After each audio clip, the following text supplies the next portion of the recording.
I'm just going to adjust the camera real quick. Bear with me. I want to make sure you can see what I'm going to be doing.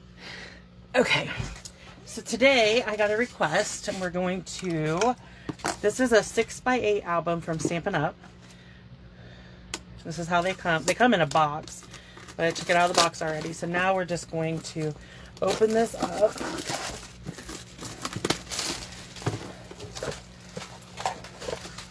Okay, throw all this away, out of my way.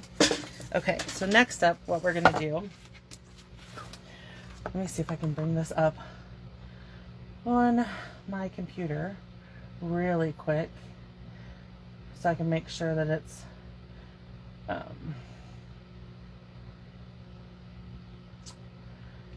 recording right. Sorry, I had to think about it for a minute.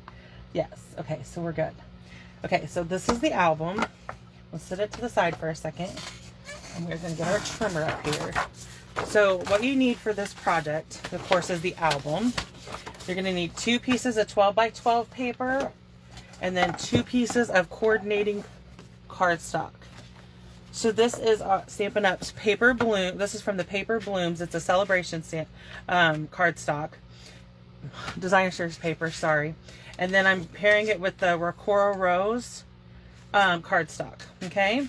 So our album, what we need to do is measure it. Let me find my big ruler. Bear with me. I don't know where it's at. Okay, here we go. So we're going to measure from the black to here, and it is 6 3/4. So we're actually going to do 8 inches. Okay? And it is, we're going to do 8 by 10. Okay? So if you're covering a Stampin' Up album, I am cutting mine at 8 by 10, which I can use these for the scraps for cards. So I'm not even worried about that. Okay. And then I'm going to cut my cardstock at 6, and I'm just going to leave it at 8.5. Okay. Let me get this out of the way.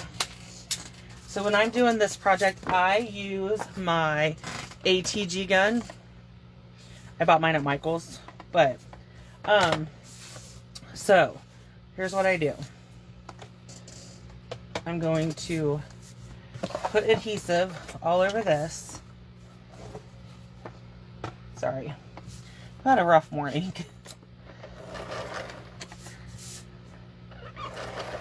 Okay.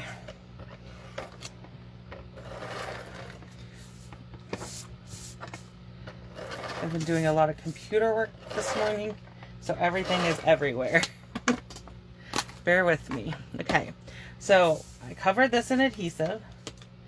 Then I'm going to take the album. I'm doing the front first, and I'm going to line this up with the black to where there's a little edge on each side. See how you got a little bit extra on both sides, okay?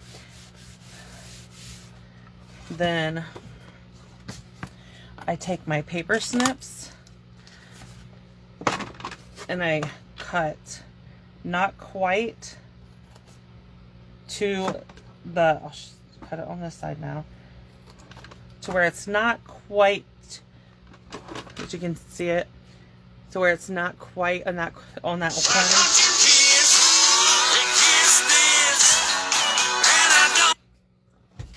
Sorry about that. Someone was trying to call me. They'll have to wait. So I'm going to do it on both sides. Okay? Just like that. And then what I do is I fold this piece up. You could actually go a little bit longer than the 8 inches that I did if you want more here. Okay? So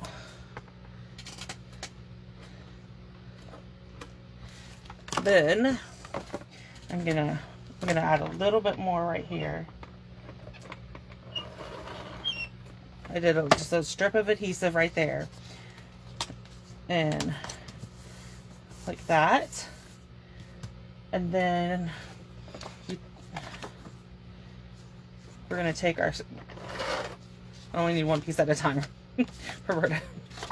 Okay, and then this, remember we cut this at 6 by 8.5.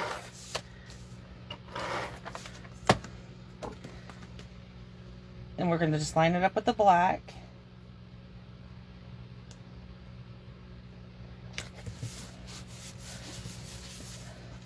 And that's the inside. Okay, so we're actually just going to repeat the process on the back.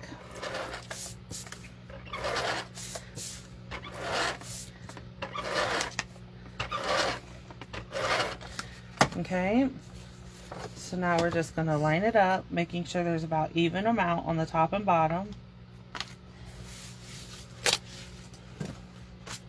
I debated about using this paper for my one little word, and I've been working on my February prompt today, and I was like, oh, I might need a second album.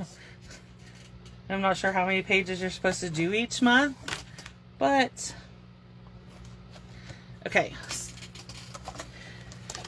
So you can see I cut the little square out of it. Sorry about that. Okay, so you can see I just cut the same square again, or cut that little flap out again. And then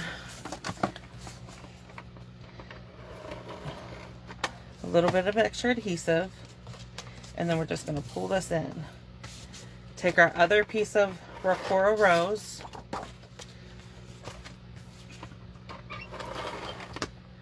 So if my one little word album gets too big, because I'm doing too many pages, then I will just use this as part 2. I'm hoping to at least get a half a year in one album. I tend to go overboard when I do the projects. So that's how you cover it. That's it. If you have any questions for me, leave a comment on this video, or send me an email. Thanks. Bye.